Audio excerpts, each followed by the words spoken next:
not too long after that, the person who I ended my speech with was elected Prime Minister of Great Britain, Winston Churchill. And it was up to Churchill to undo the Chamberlain-esque mood of the British. And of course the British, as you know, and we don't have to recount it, nor do we have the time to recount it here, endured much alone for many years before the United States entered the conflict. How long do we wait? Do we wait until ISIS camps that are alleged to be on the US-Mexican border cross the border and start beheading Americans? Do we wait? Do we wait until ISIS launches another 9/11? Would that be an indication that maybe it's time for the nation to get behind a declaration of war? Do we wait until a suitcase nuclear bomb is taken across the Canadian border and put into the downtown area of Chicago and exploded? Let me begin my comments by starting with Professor Schoenfeld's sixth point. The sixth point is a litany of how horrible ISIS is. Couldn't agree more. The part where we disagree is Professor Schoenfeld's claim that ISIS really just wants to stay in the Middle East. It has limited ambitions, just like Adolf Hitler wanting to unite German-speaking people in Central Europe. It's clear from what they've said, who they've killed, and what their long-term ambitions are outside of the Middle East. Let's not forget there are ISIS groups right now beheading people in Libya.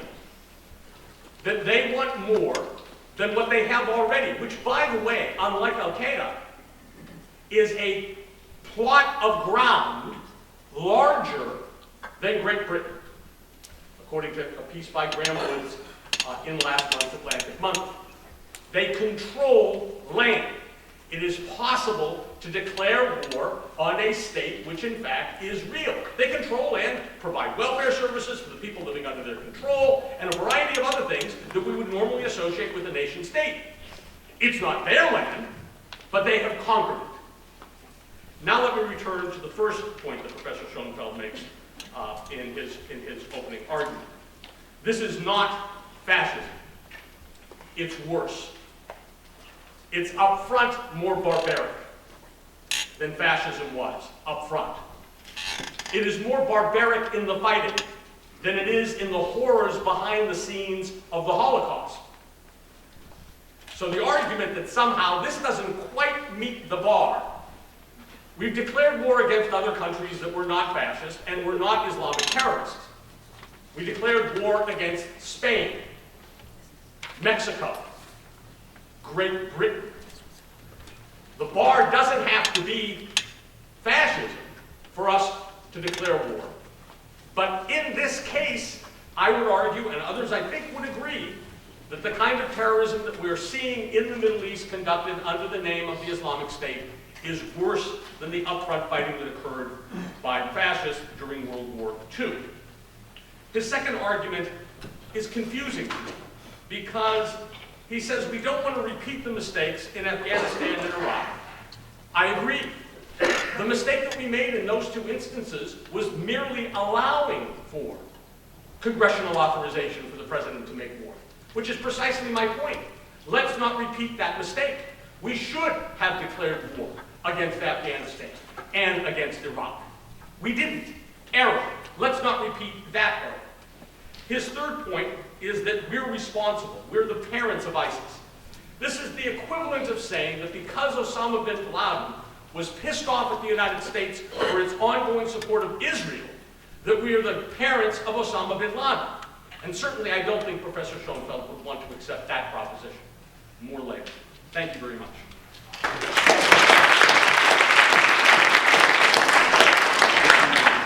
Well, thank you both very much. We now open it up to you.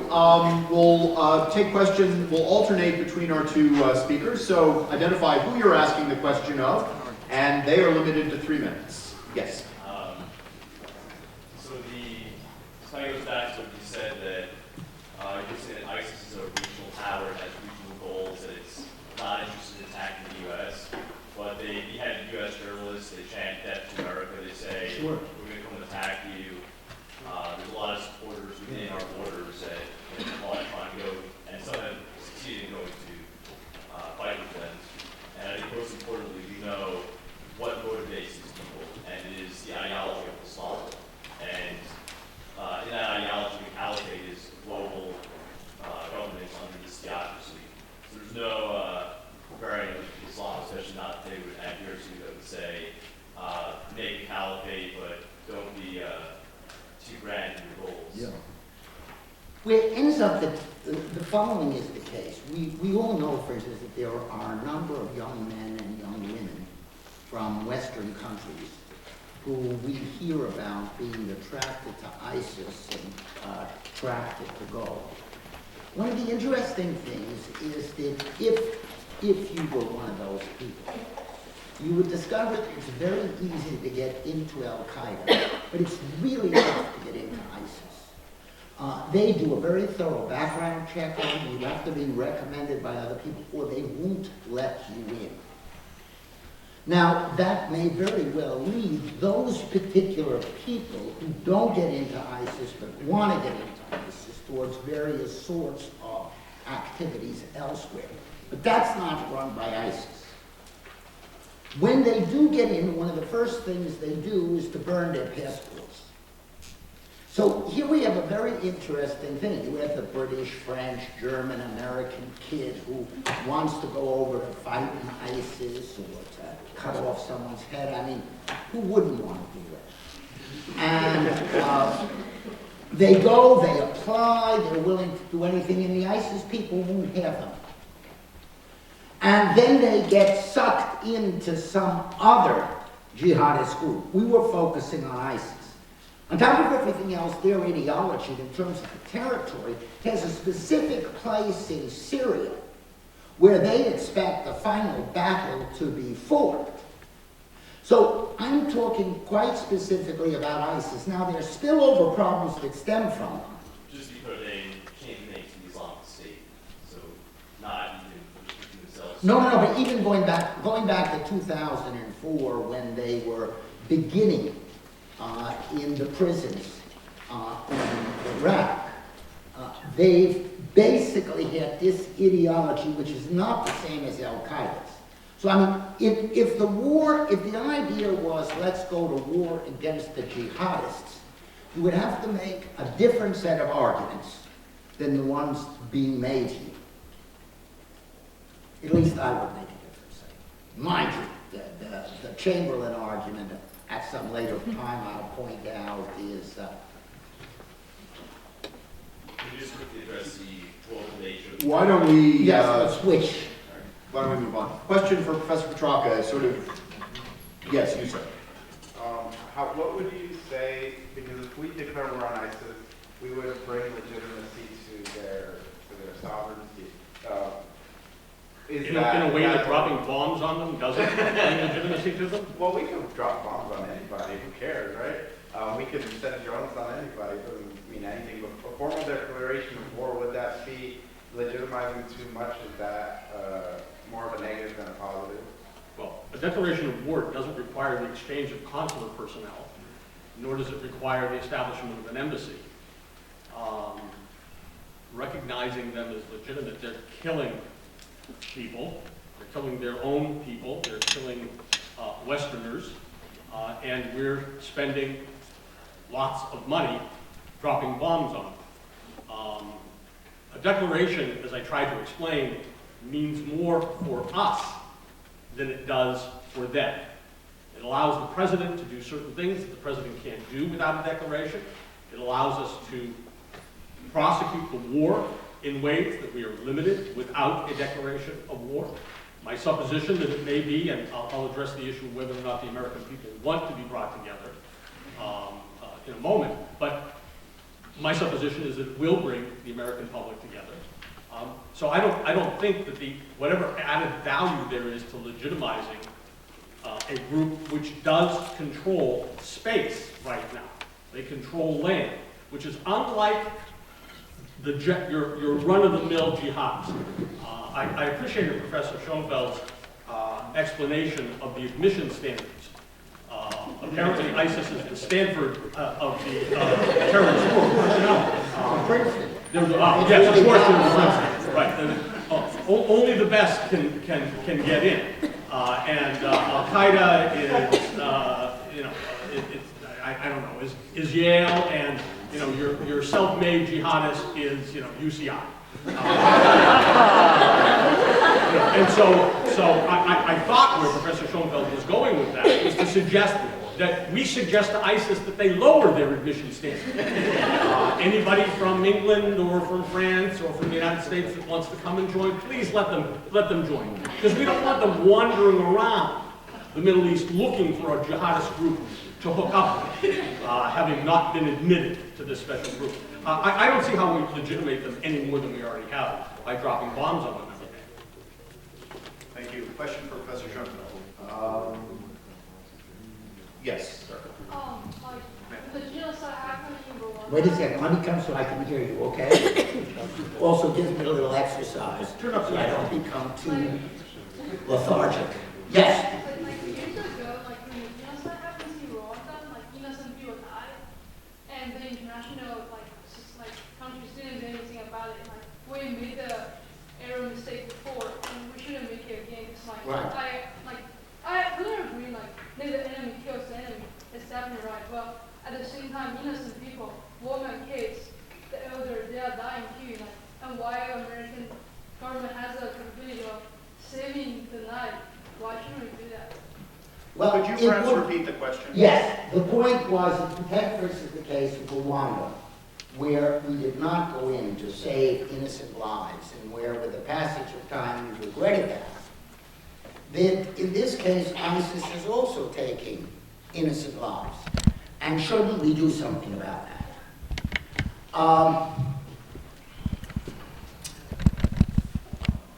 Number one, I tried to suggest us doing something about that. Not everything, but something. The case is not alone with Rwanda. It's happened in piles of places. So it's been extremely widespread. It's happened much more recently in the Sudan, where, again, nothing was done. It's happened, it is unfortunate that as powerful as the United States is, it is not, in the words of Senator J. William Fulbright, it cannot be the policeman for the world to keep order. So the question is, I'm suggesting that we do something to reduce the horror for innocence. The only way we could take it a step further is with a full-fledged invasion, as Professor Petrarca would have, and we would train these guys here and send them out to fight, and we'd parachute them in. We'd have selective service, we'd have the draft. You might be able to go. You might be able to go to the front lines and be killed or maimed. That would be the only way to do that. But if we did that there, it wouldn't end the problem, because people are being killed in Libya, people are being killed in Egypt, people are being killed in Saudi Arabia, people are being killed in Iran, where they're also developing a nuclear bomb. I'm suggesting a realistic, not an ideal, way of reducing the Rwanda problem. Is it satisfactory? No.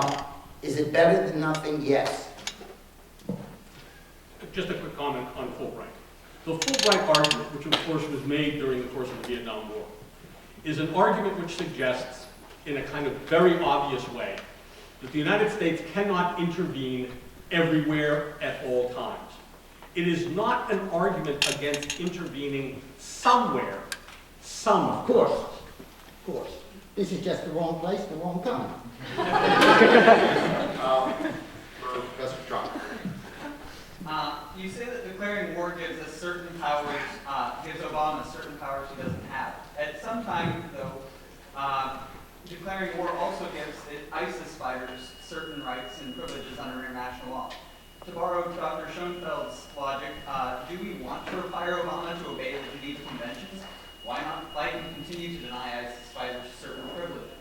That's a very interesting question, and it assumes something that I don't believe is actually true, which is that the United States is not currently giving terrorists many of the Geneva Convention privileges.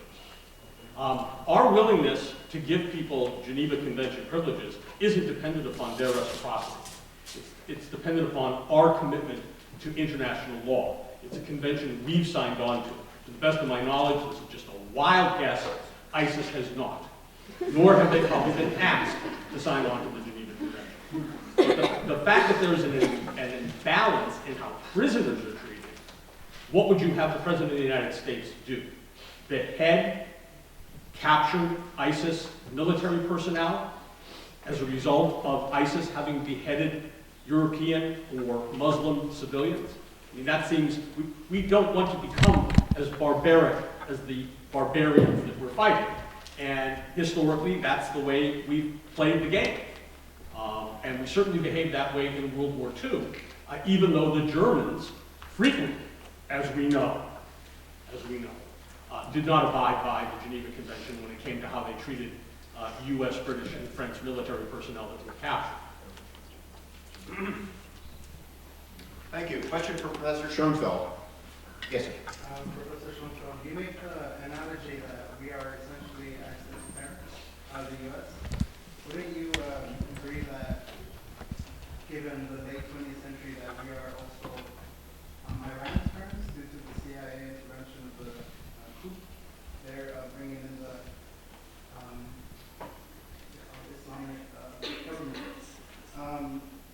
What I pose is, at what point, Yeah, I know. having so many Yeah, children, do we... sure. Let's put it to you this way. We didn't have anything with Iran, which was, Ayatollah Khomeini was sitting in France. He was communicating through tape recordings to people in Iran.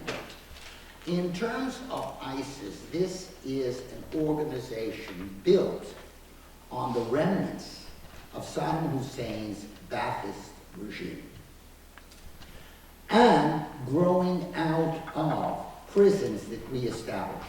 The linkage is much more direct. Just like actually the linkage with bin Laden is not, of course, the one that Professor Petrarca mentioned, but going back to Afghanistan, when the United States was giving armaments to bin Laden to fight against the Soviets. So the reality is that we have played a very proximate role with those entities. Now, can people blame us for things? Of course they can, okay? And there are no two ways about that, but I don't think the proximate quality, we didn't go into Iran and throw over some regime. We went into Iraq and threw over an established regime. Just as later on, we didn't go in the same way, but we overthrew an established regime in Libya. Another example you could look at to see how well that works, to decide whether that's a good recipe. And if I really wanted to go out on the limb, when Obama got all excited about the Democratic Spring and how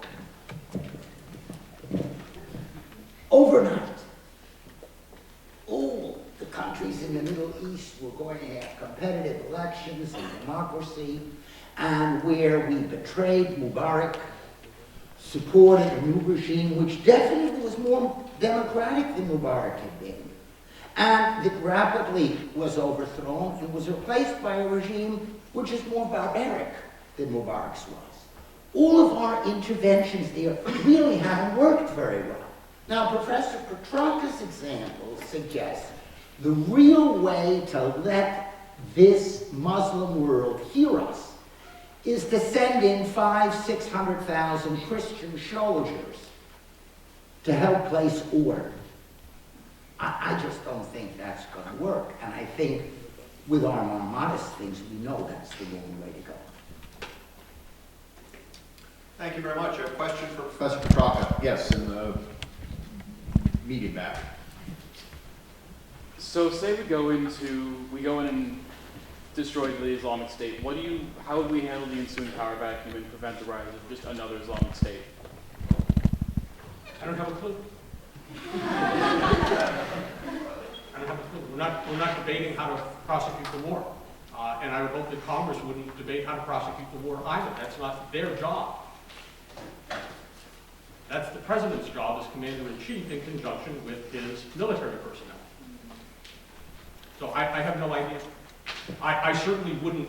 Declaring war doesn't mean on the next day you invade.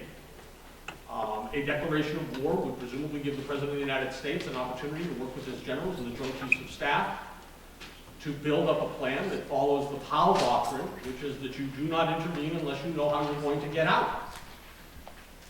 Something that the Bush administration, despite the fact that Powell was a member of the Bush administration in a number of important capacities, didn't pay much attention to, which is how we ended up fighting without declarations of war, two of the longest wars in United States history, without great satisfaction.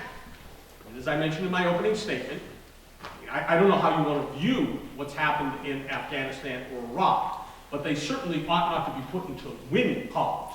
One would hope here at best for hockey scoring, which will allow for a tie at the end of the day. Maybe in Afghanistan. Certainly we've lost the war in Iraq as a result of what happened with ISIS. I want to pick up on, even though I don't like the birthing analogy, because the birthing analogy puts the United States in the position, frankly, of needing a really big condom, given all the birthing we've done of international stressors. But since the birthing analogy has been raised by my opponent, the young man had a very interesting point about Iran, which I think Professor Schoenfeld, I'm certain Professor Schoenfeld misunderstood.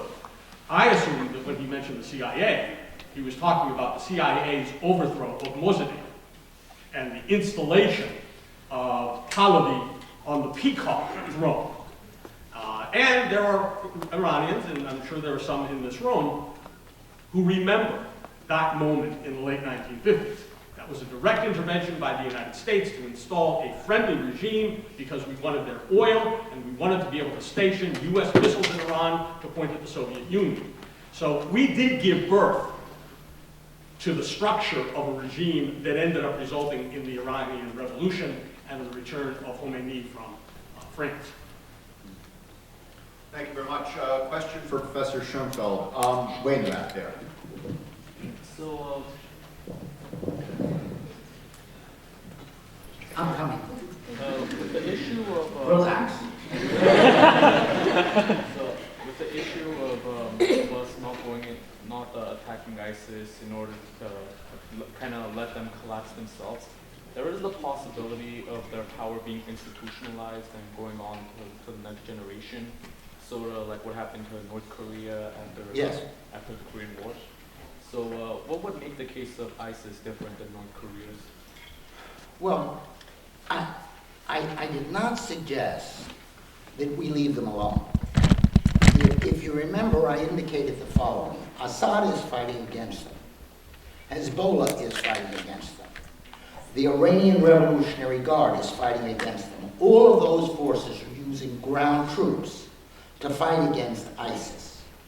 I suggest that in addition to that fight, a judicious use of bombing by the United States to avoid humanitarian extreme horrors should take place. And I don't think ISIS can survive under those conditions. Now, if ISIS has to struggle against the Iraqi military that we trained, you're absolutely right. But the Iraqi military is being supported by the Iranian Revolutionary Guards, who are well trained. And they, combined with Assad's army that is well trained, I think will gradually chip away at ISIS with the help of American bombing. Oh, the last component of that is also fighting by quite effective, The Kurdish the Kurdish forces. So you support America backing the Kurds? Absolutely. There, though, there's no problem. I'm a little uncomfortable fighting alongside the Iranian Revolutionary Guards and Hezbollah. I have to be honest about it. And Assad. I mean, those are all sorts of very evil entities. The Kurds are a people who have long been inappropriately oppressed, who are defending themselves and doing so with great success and vigor. So I would strongly support us helping them. And I should say also, you didn't mention probably the worst case of Cambodia with Pol Pot, even worse than Rwanda. The same thing, no one did anything. Thank you. Question for Professor Petraka. Yes. According to the just war theory, full-scale war should be the last resort. So why doesn't the United States consider imposing economic sanctions on the countries that deal with ISIS and blocking their access to the black market of oil, where that's where they get most of their funds, through selling oil on the black market, especially with Turkey, or people in Turkey. Isn't that going to be a better option right now for the United States, so it will deteriorate the power of ISIS over time? If we don't follow Thomas Aquinas or St. Augustine in this matter, will God intervene directly and strike the United States dead? If the answer is no, then, and I mean this with respect, who cares about the just war standard? That's one response. You posited as though it was self-evident that all nations at war against each other follow this Aquinas and Augustine standard, which of course we know they don't. ISIS certainly hasn't to achieve its ends. That's number one. Number two, the situation has become extreme enough, in my view, to justify the just war standard. There aren't many other alternatives left to prevent the continued death of innocents. And that is very important. If we were dealing with just combatants being killed, different issue. You may be right. Let's cut off the purchasers of the oil and do what we can do economically to starve the regime. But with so many innocents being killed, and they have, as Professor Schoenfeld and I, we're in heated agreement, at least on this point, they have no regard for human life to do the things that they're doing.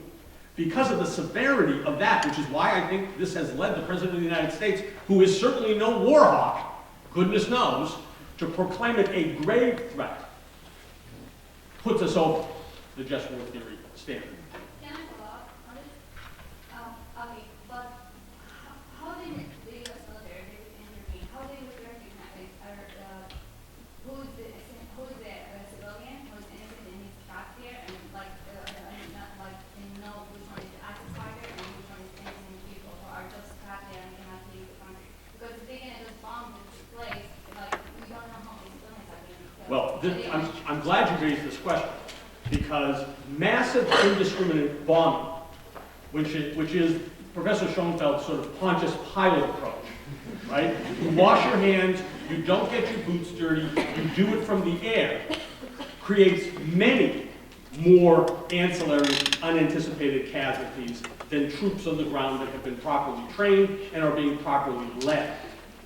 That's yet an additional reason, precisely the point you just made. So I'm glad you raised it. Because throwing bombs out, we just saw, I assume most of you saw, the President of the United States get on television this morning, Art, and apologize for the killing of an American aid worker and an Italian aid worker who were killed in Pakistan or Afghanistan, can't remember which. Was a beautiful speech by the President. He was obviously very upset. Back in January, casualty of war. It's much easier to do this when you're just dropping bombs from the air and your pilots fly back to a safe base or to an aircraft carrier. We have time for two more questions. So the first one for Professor Schoenfeld. Now, who I called on before. Well, this question can be directed to both of you, actually, but it's how do you foresee, or do you foresee that U.S. foreign policy changing drastically in regards to the upcoming presidential election?